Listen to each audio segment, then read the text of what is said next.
July 16, 1969, Apollo 11 escapes the Earth's gravity and sets its course for the moon. Our urge to explore has finally outgrown our small planet. But as the people of the world look up, the astronauts on board look back. They marvel at Earth.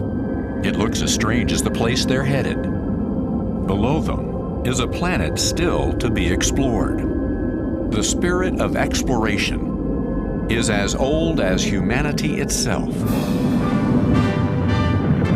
Brave people have always ventured out into the darkness and come back to enlighten us. And in the last century, the pace of accomplishment has been astonishing.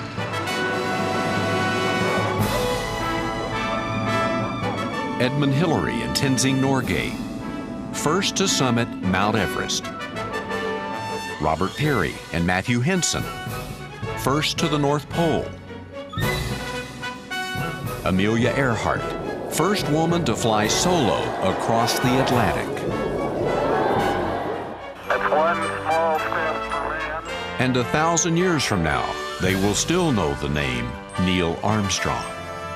But has everything been discovered? Is the age of exploration over? This is the story of 10 explorers who believe that the spirit of exploration still thrives.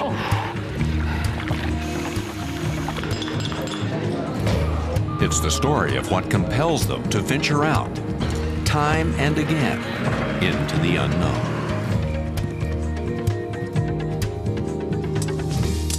Ian Baker believes that at the end of the millennium, there are still places on Earth that have never been named, that have never been plotted on a map. Somewhere in this vast Tibetan jungle, he hopes to find a giant waterfall. He's been searching for over a decade. Ancient Buddhist prayer books hold that deep within a gorge is a cascade that shrouds the passageway to paradise. I first heard about it through a very old Lama who had spent much of his life meditating in these very remote valleys. He'd always told me the greatest of these was a place called Pimlico in the far southeastern part of Tibet. Baker has made 6 expeditions in search of the falls. He has never managed to reach them. He is not the first to fail.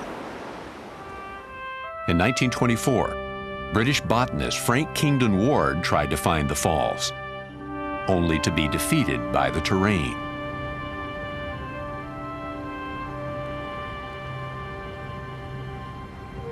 Where he failed, Baker hopes to succeed.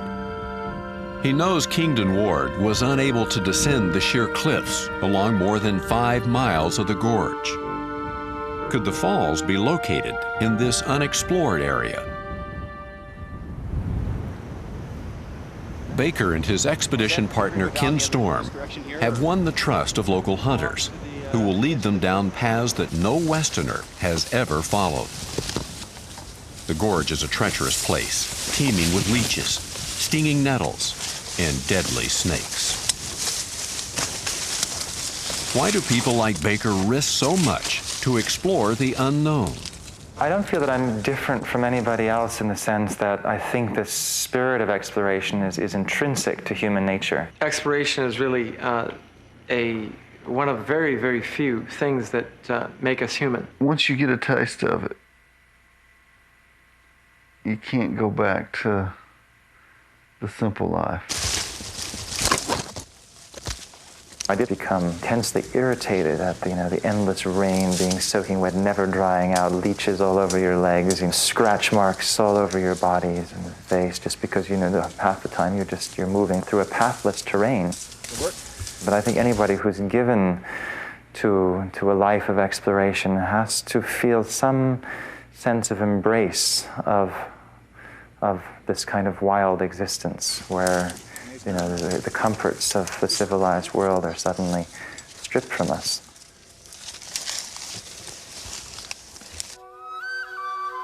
As a young boy, Baker loved adventure. He yearned to be the youngest to reach the top of famous mountains. And he drew pictures, revealing dreams of mystical places. Places with hidden waterfalls.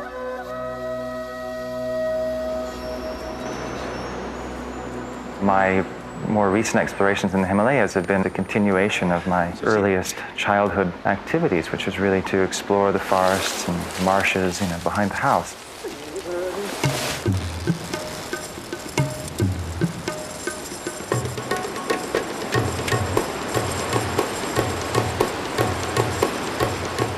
There is still a first out there for Baker to claim, but reaching the Great Falls of the Sangpo is an epic journey away.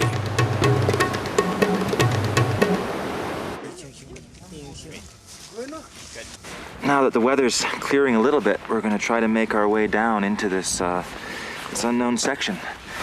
And for 75 years, it's been believed to be an impenetrable wilderness. Ian Baker's expedition to find the falls has been slowed to a mile a day.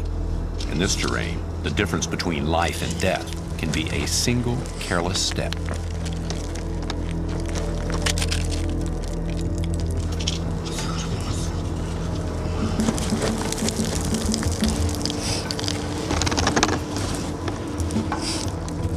We had, on previous expeditions, seen from a long distance what appeared to be a waterfall. But even when we were 1,000 feet above it a year earlier, we were still not able to determine whether, in fact, this was the Great Falls of the Sangpo that the Kingdom Ward had been looking for.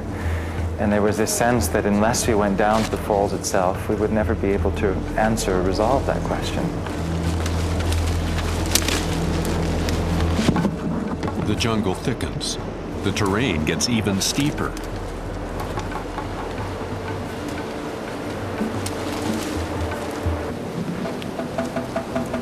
Then, finally, in the distance, they hear the river falling.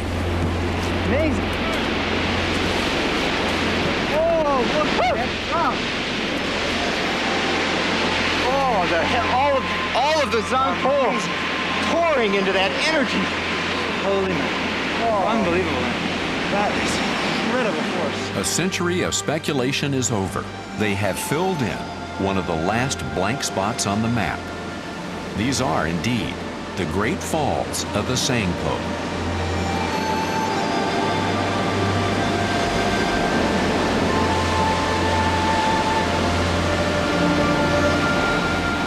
They name it the Hidden Falls of Dorje Pamo, after the region's most powerful goddess. What this discovery of a waterfall has done, actually, is to evoke from people almost a subconscious need that we all have for magical places in the world, for a sense that there are still places to be discovered. I don't understand why people think that exploration is finished. For me, it's really just started. I think there's plenty of places to explore. A lot of those places are going to be the most difficult places to really sustain yourself within and make a real contribution. I love this expression that it's the last place on earth. And I'm really trying to bring that back. The best explorers have always brought back to us, with their words, with their pictures, that last place on earth. When the film Congarilla opened on Broadway in 1932, audiences flocked to the theater. Most people had never seen moving pictures of such exotic animals. You are going to see and hear the first pictures in natural sound ever made in the jungles of Central Africa. There will be the roar of the lion, herds of elephants, millions of flamingos, and the rivers alive with the vicious crocodile. The film was made by Martin Johnson and his wife Osa. In 1917, they quit the vaudeville circuit, left their New York home, and began 2 decades of exploring and filmmaking. When they began shooting Congarilla in 1929, wildlife was so plentiful, they needed only to drive into the bush and turn on their cameras. the abundance is long gone. To capture what remains, it took National Geographic photographer Nick Nichols weeks of brutal trekking through the jungles of Central Africa.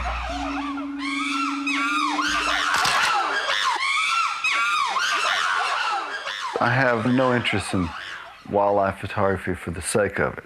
You know, it's just not justifiable in this time when we've got so many habitats and creatures that are endangered. In our case, we're going out in an unexplored part of the African forest. We really know what's out there, but we want to come back and show everybody and say, let's save it.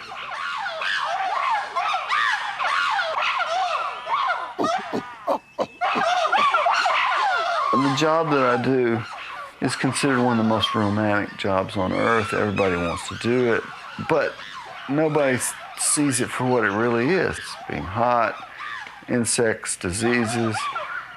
People see the glamour of the finished product or the glamour of the travel, and they want to do it, but then they don't really want to do it. Why do explorers subject themselves to such hardship? You've got to have something that drives you, because we're getting into the suffering, the hardships, being away from home. So if you don't feel like you've got a mission, I don't think you can put those feet in front of each other when the going gets tough. There's difficult cultures, difficult political situations, difficult physical circumstances, and no guarantee of anything except that there's going to be an endless number of hurdles that you're going to have to pass over to pull something out and make it meaningful. And that is enough to really deter any but the most hardened explorer. There's fleas that burrow into your feet and lay eggs, and then you got to deal with those. And then maybe you get 100 a night that you got to deal with. There's other animals that go into your privates and burrow away. Shuffling in the mud, looking for animals, and there was heat, and there is piranhas, and there is caimans, and crocodiles, and killer bees. Then there's the mosquitoes that bite you and cause all the different kinds of malaria. Then there's flies biting that cause blindness and elephantitis, and it's just endless. It's 5 a.m. and I'm going out to photograph in the fig tree that Neil has rigged the tree platform in. Trying to get pictures of monkeys and birds, which are real elusive, and have no assurance that they'll be there. I just hope so. I studied art as a young man, and I was a painter, and I wasn't very good at it. And as soon as I picked up a camera and took my first photographs when I was 18 in college, I decided at that moment that's what I was going to do. There's something in nature that is out of our realm of control, and I'm not sure what it is. It's an essence. And that's what I've been looking for all my life. Who knows how to get a frog to stand up? It's just this word of wow, which means not controlled. But what's behind that is trying to find an essence that I can't define, but we all know what it is. We all know that there's something edgy out there that keeps us whole, because we come from wildness too. In 1997, when Nichols was photographing tigers in India, his journey embodied the new creed of exploration. Unlike earlier explorers, he's not driven by a desire to return with animals in cages or trophy heads, but with pictures. Pictures he hopes will save these animals from extinction. When I see an elephant in a zoo or a tiger in a zoo, I'm looking at a specimen. If we had 5 gazillion tigers in zoos, we have no tigers. If they're not out walking around in the forest, that forest is not even whole. Tigers are part of the package, the chain. A tiger won't pose while Nick snaps its portrait. So his crew rigs intricate camera traps to capture a tiger's image. They hope one of the big cats will trigger the motion sensors on the cameras. We're trying to find a way to take pictures of tigers on their terms. You know, actually the tigers are taking their own pictures. That's what it gets down to, and there's no humans here. They come along whenever they want to, and we really wanted to just find a way to get into their world. It's such a secret world. Weeks pass. No tigers. And then,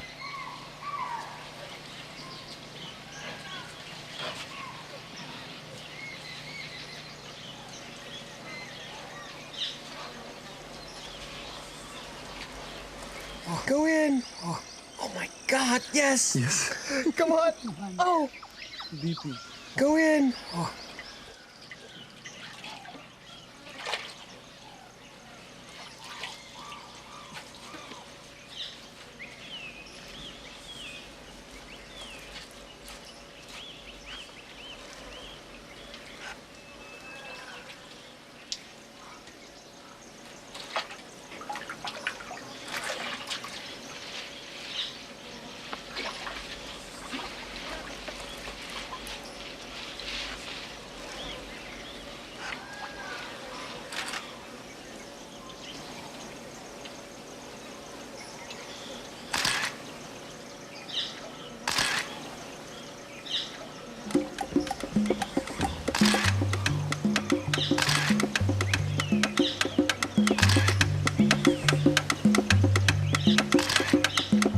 My mission is definitely to look at the Earth as a finite thing, and say let's celebrate this thing. Let's find a way to realize that it's so precious and so fragile.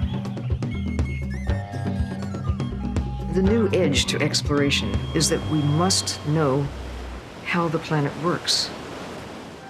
like Nichols, Sylvia Earle is driven by the desire to preserve what she finds. What drives me to explore is the need to understand what we're doing so that we perhaps might be able to do better in the future.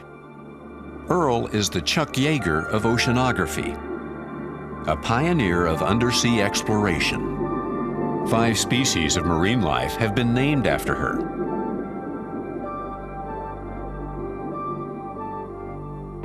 Earle was raised on a farm in New Jersey, in a time when girls weren't expected to grow up and have professions, let alone become explorers.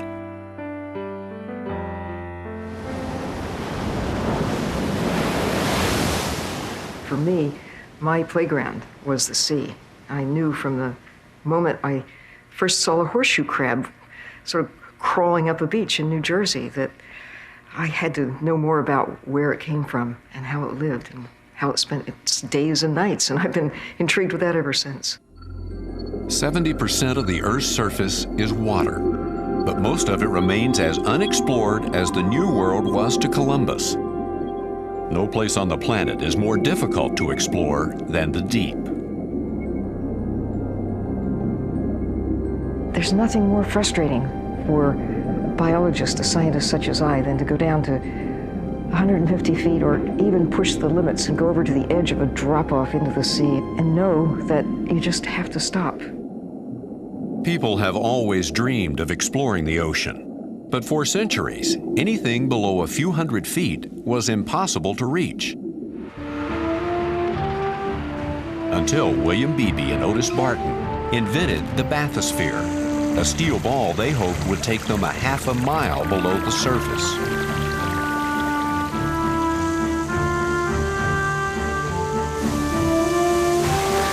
It took 4 years of testing before the bathysphere was ready.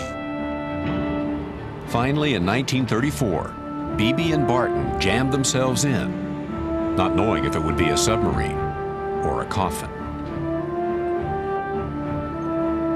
As they were slowly lowered into the depths, the pressure built up to more than 1,300 pounds per square inch.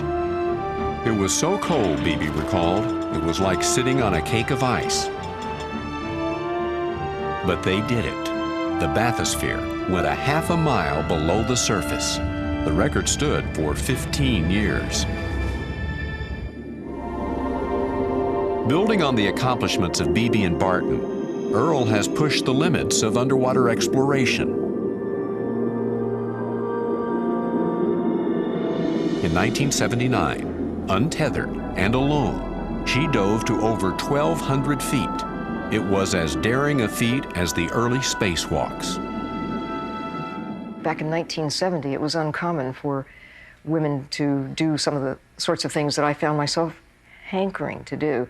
There were no women astronauts going to the moon. In fact, there were no women astronauts at all at that point in time, and aquanauts were also an iffy sort of enterprise. Earl was one of 5 women selected to join a team of aquanauts who lived and studied in an underwater laboratory anchored in the Caribbean.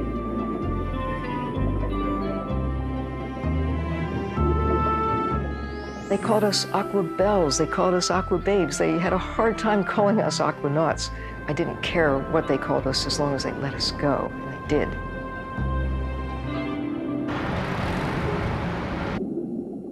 Earl has never let anything stop her. Her passion for the ocean is too strong. For me, the lure of the deep is the lure of the unknown. It's that curiosity that all children have, but scientists never lose, that you just have to know what's going on. In order to satisfy that curiosity, Earl, like so many explorers, is at the mercy of technology. For years, she has teamed up with engineer Graham Hawkes. Together, they have helped revolutionize underwater exploration. You know, it's said there's more footprints on the moon than the deep ocean, and that's kind of literally true. Once you step foot in the oceans, you're just back where early man was. You're back looking at a piece of the planet no one's seen before. When Earl and Hawkes conceived of deep flight, a new fast-moving submarine, they had to build it themselves. There's no NASA of the deep seas.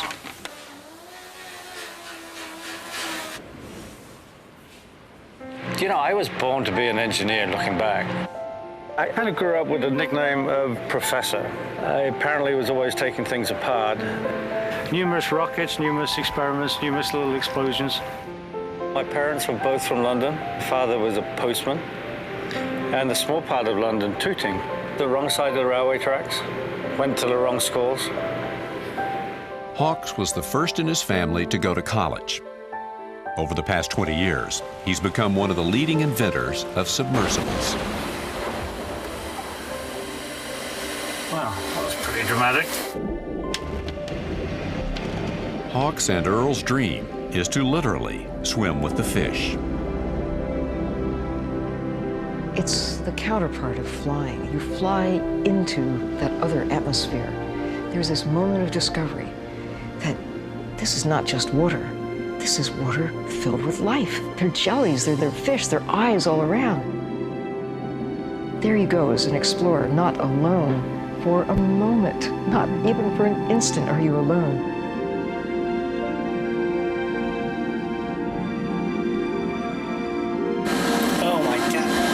Coming right at me.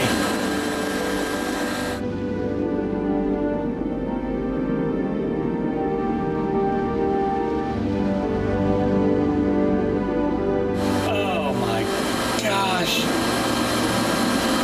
Oh, just so close. He was just beautiful.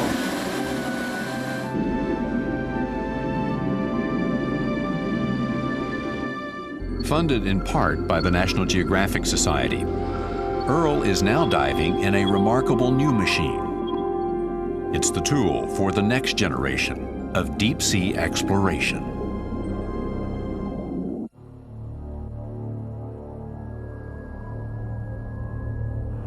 Big shadow. 4 forward, drift into the right a little. 30 seconds. Forward, drift. Contact light, 220 feet. 5 and forward, coming down nicely, 200 feet.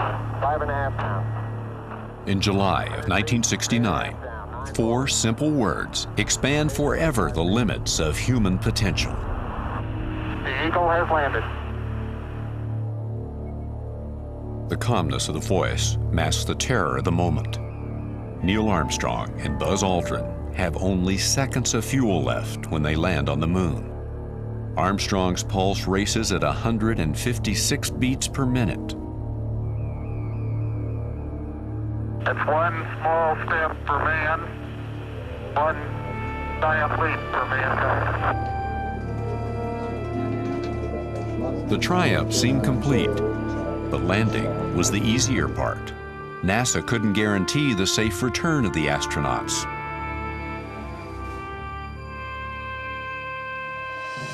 President Richard Nixon had prepared a eulogy in case the men were stranded on the moon's surface. It read in part, "These brave men know that there is no hope for their recovery. But they also know that there is hope for mankind in their sacrifice."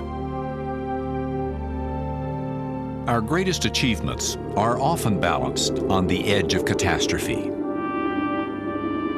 For 20 years, Robert Peary and his expedition partner, Matthew Henson, had been risking their lives to walk to the North Pole. On the fourth expedition, temperatures dropped to minus 63 degrees. They were forced to eat their dogs for food. But the men relentlessly advanced, and on April 6, 1909, they became the first to stand at the top of the world. "The pole at last," Peary wrote in his journal. "The prize of 3 centuries, mine at last."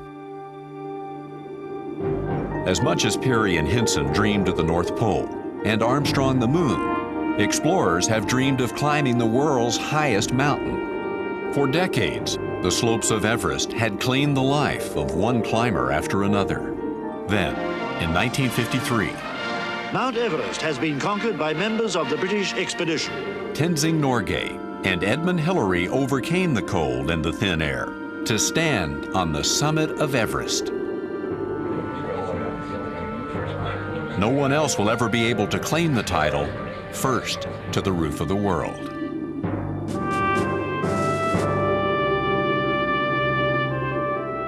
The drive to explore endures, but have today's explorers been born too late? I'd love to have been an explorer in an era where I could have been the first man to cross the Congo or the first man to penetrate the heart of Australia or climb Everest. It would have been wonderful. Exploration a century ago was about assigning names to places, and I think it's become more about assigning meaning. You really have to push yourself to the edge. That's why it hasn't been done before. I mean, if it was easy, it would have been done before. An explorer is someone who pursues the epic journey, a person who has a dream, who prepares to fulfill that dream, assembles a team, goes out into the ocean, overcomes the tests of the mind and the heart, attains the truth, and returns to society to share the truth. That's the epic journey, and that's what Explorer does. Deep sea explorer Bob Ballard has spent a career in search of tragedy and disaster. For years, he longed to find the Titanic. It was the most elegant luxury liner of its time. Titanic was built to last forever. On April 10, 1912, she set sail on her maiden voyage. 5 days later, she disappeared into the cold waters of the North Atlantic. More than 1,500 perished. People believed the ship was gone forever, and that Ballard's quest to find her was futile. But he proved them wrong. In 13,000 feet of water, Ballard found the Titanic. He made history come to life. People could see the past floating before them. A romantic era, stolen away by an iceberg, and now returned. I don't go to sea unless I'm really convinced I can succeed. I've decided not to do a lot of expeditions. People say, why don't you find Amelia Earhart's airplane? Well, fat chance. I won't take on a job unless I have a good shot at it. Ballard didn't stop with the Titanic. He found the Nazi battleship Bismarck.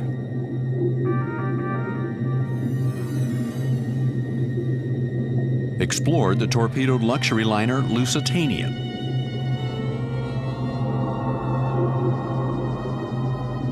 Contact, that's the ship. It's definitely Yorktown. I'm lateraling left. And located the aircraft carrier Yorktown, sunk in the World War II Battle of Midway.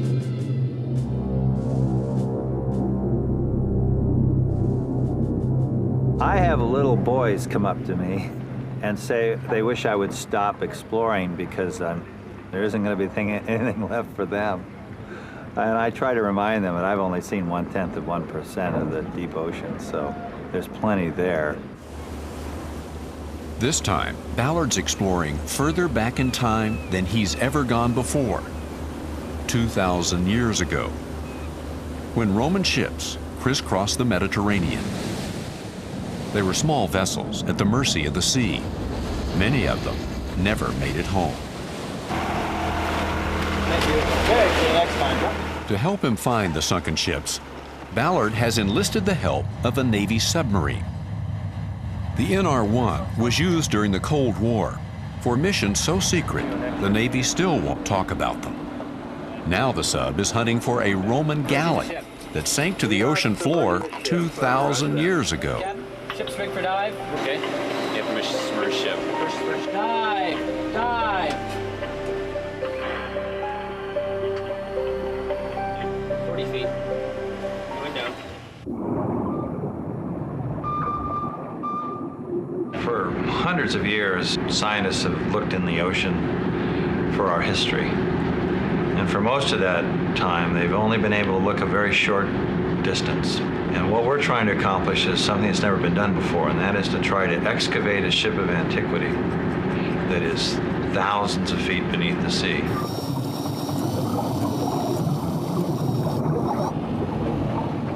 The NR-1 hits thick mud. The sub's arm is unable to dig below the surface.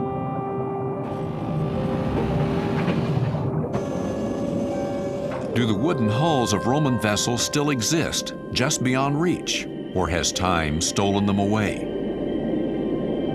Will this be Ballard's first failure? You can be lucky, but you work for it. You know, you cannot just go and dig and you discover something. No, you have to stay day and night and work very hard, and luck will come to you. And that's why luck cannot come to a lazy explorer. Like Robert Ballard, Egyptologist Zahi Hawass is an explorer of deep time. He spent a career searching the sands of the Giza Plateau. One of his most remarkable finds began with an accident. When a horse galloping past his excavation site plunged its hoof through the sand. Below lay a vaulted tomb, sealed in the time of the pharaohs. Inside, Hawass glimpsed eternity.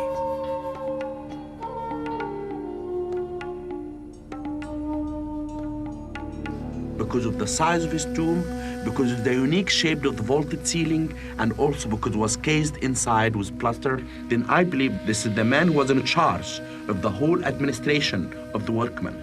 This is the man who wanted to be sure that all these people live in a good living, and they go early in the morning to work, and they come by in the sunset, and they live in the village, and at the same time when they die, there is a tomb for everyone.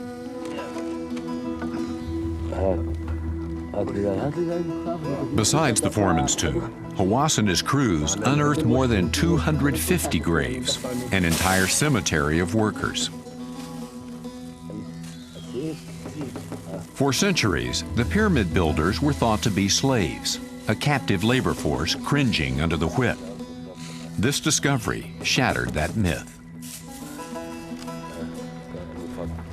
For explorers like Hawass, the possibilities of discovery seem limitless.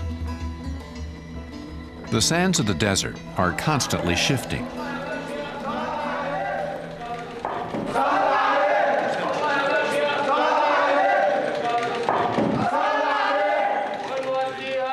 Artifacts hidden from one generation of archaeologists can suddenly be revealed to the next. In 1998, a team under Hawass's supervision made a startling find: a tomb, unseen, untouched for thousands of years. It's beautiful. The painting is so beautiful. Yeah, it's very rare. We discover a lot of things every day, everywhere in Egypt. But everything, almost 99% of what we discover is robbed. This is unique, and this is rare because of one thing. This is intact. Beneath a limestone lid, they discover a sarcophagus. Mirza, this is wonderful. The symbol of resurrection.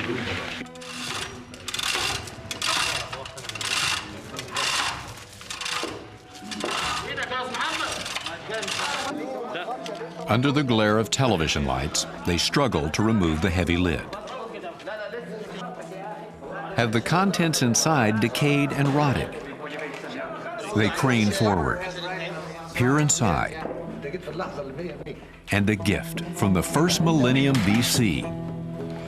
A mummy dressed in a shroud of beadwork, portraying the gods of the afterlife.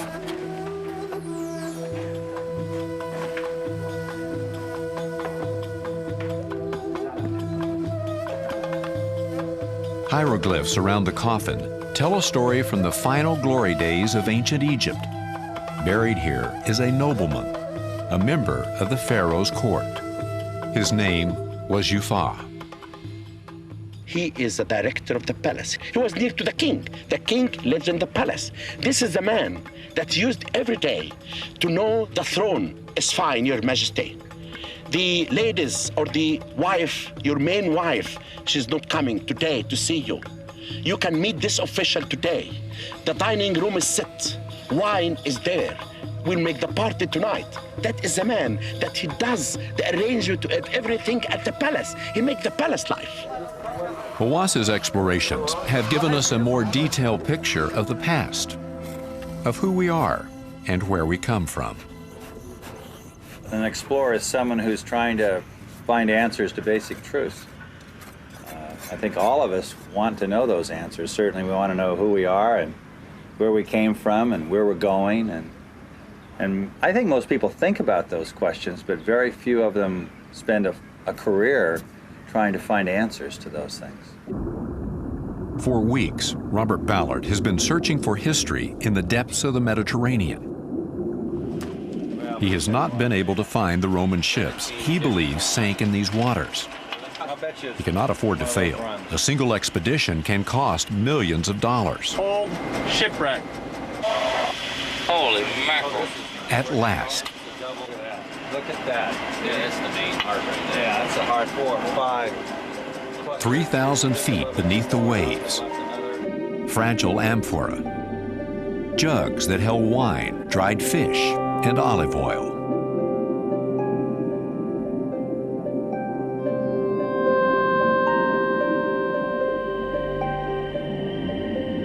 Instead of finding the amphoras sort of randomly scattered throughout this area, they're in fact concentrated in very narrow lines. One amphora after another, hundreds of them. Along the same alley. As Ballard and the captain of the NR-1 plot the find, the final tragic moments for the Roman ship are revealed. It must have been caught in a fierce storm. They began to offload their cargo as fast as they could, throwing the amphoras off one side of the ship and off of the other. And this is probably the width of the ship, the separation between these two rows.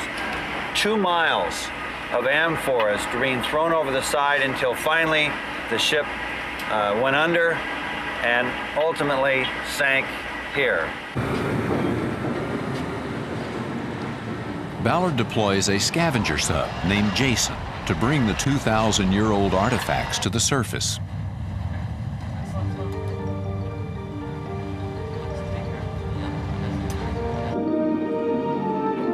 Robert Ballard has proven that we can dive into the deepest oceans and resurrect the sunken stories of the past.